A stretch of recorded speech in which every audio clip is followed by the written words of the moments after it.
who's going to play in their place? Yeah, me too. Oh, that was the question. Oh, that was? Yeah. All right, yeah. So far, today was our first day in full pat, so it was really the first go at it versus the defense, and it was a good go between Deshaun, Easton, and Tyler Moore, Steve-O, Russ.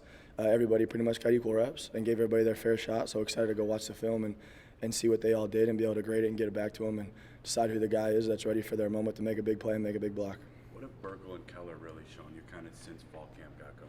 Man, just their preparation and their commitment to what the culture of our tight end room means, and they knew that, and that's why they came to school here. So they come here and they learn from the older guys and they take great notes, and they come and they watch the older guys, and they're great in the weight room, and they're so much farther than I expected. And I pushed them as soon as they were both done with basketball in high school just to get ahead, and they've helped push our group because if the freshman guys are going to work as hard as they are, then everybody else better match the work ethic and vice versa.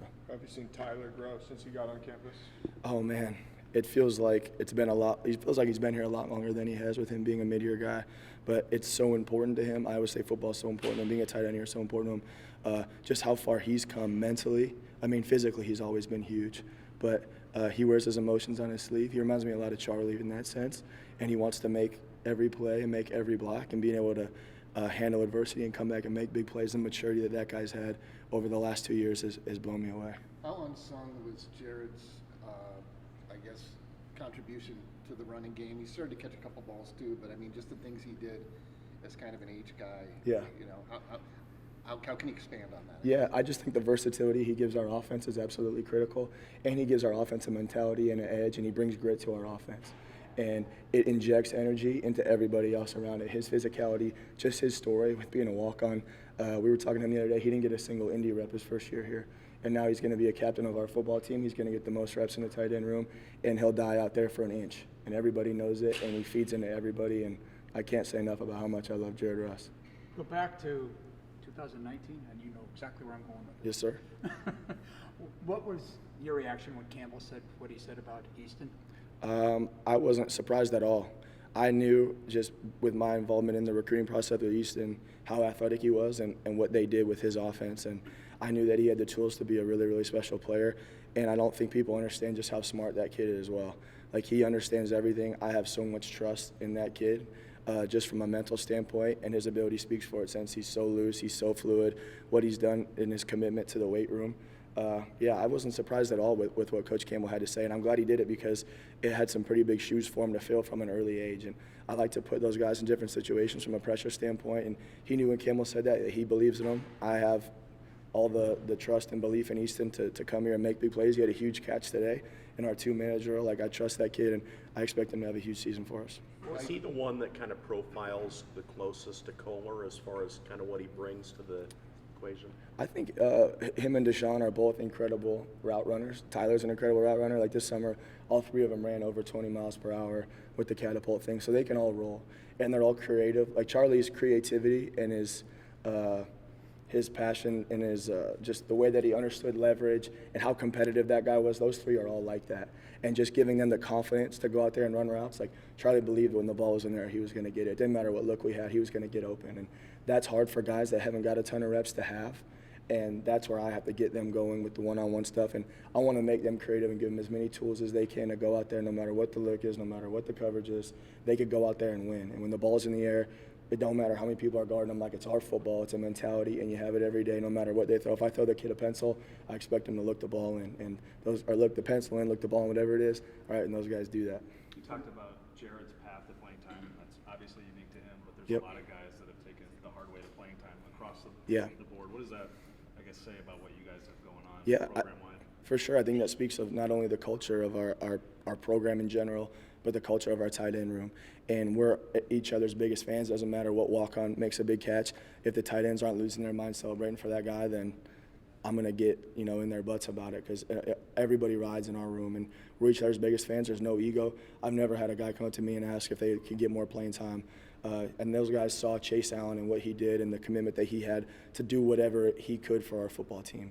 And our guys have been in that room, all right, and they didn't hit the transfer portal for the last 2 years. Like, they've sat here, they've waited their turn, they took good notes. They learned from two great tight ends with Charlie and Chase. All right, and I'm excited to have them go put their own twist on it. But the toughness and grit and their dedication to what we're trying to do here is exactly what I want for the guys that I coach. Those guys will die for an inch, all right, to help us win any football game. Ideally, how does this competition play out for you just from a 2D, 3D standpoint, given the range of guys that you've got and athletes, probably guys that can really contribute on special teams too? How do you see it? Yeah, well, ideally? it starts really with special teams. If you're not going to play on special teams, then you can't play tight end for us here. And that's how it started with Jared Russ. And Steve O'Klotz will be the next guy that you guys notice out there. He's had a great camp. He's a walk-on. He was a linebacker that transferred over, and he's done a great job, and he's going to play this year. So I just think with where we're at and the competition that we have, they're all going to play. And the biggest thing I'm emphasizing right there is just be ready for your moment. And whenever that ball comes to you, or you have to cut off a defensive end, all right, on short yardage, like you got to be ready. And it starts mentally. And those guys have all seen it happen to Chase and Charlie and Hakeem and Allen and Trevor Ryan and Marchie Murdoch and Maddie and all these people. So just being ready to put yourself there mentally and understand how to bounce back when it doesn't go our way, which those guys can do. So I don't think it as much of a competition of a starter, because second string, they're all going to play.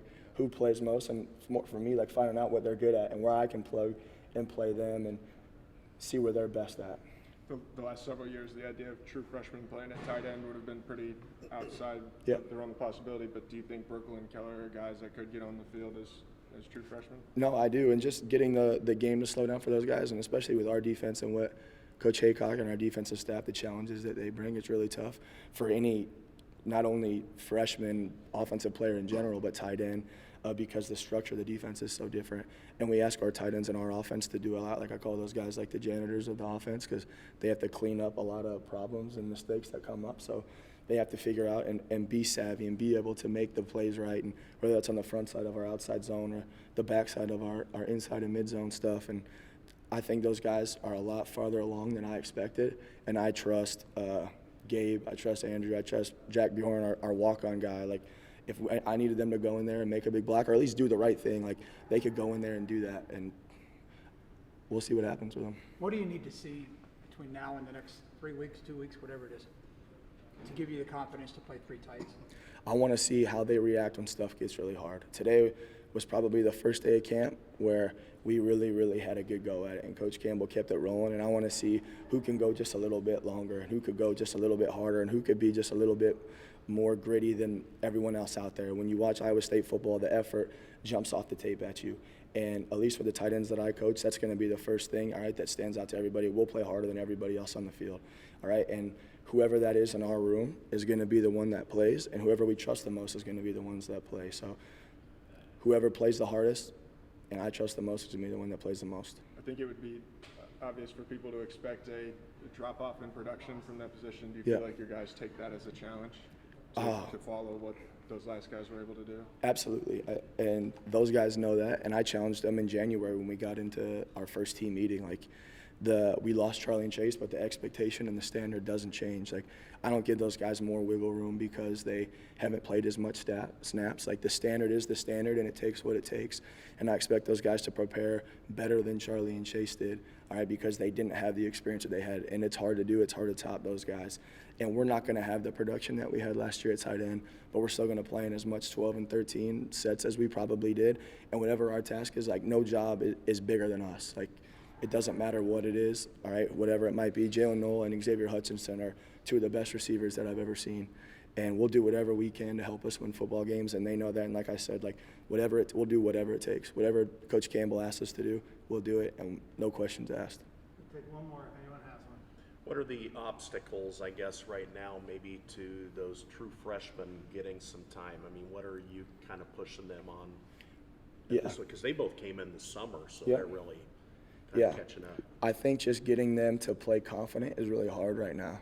And that's not because of their ability, it's because we're installing new stuff and it's really learning a new language.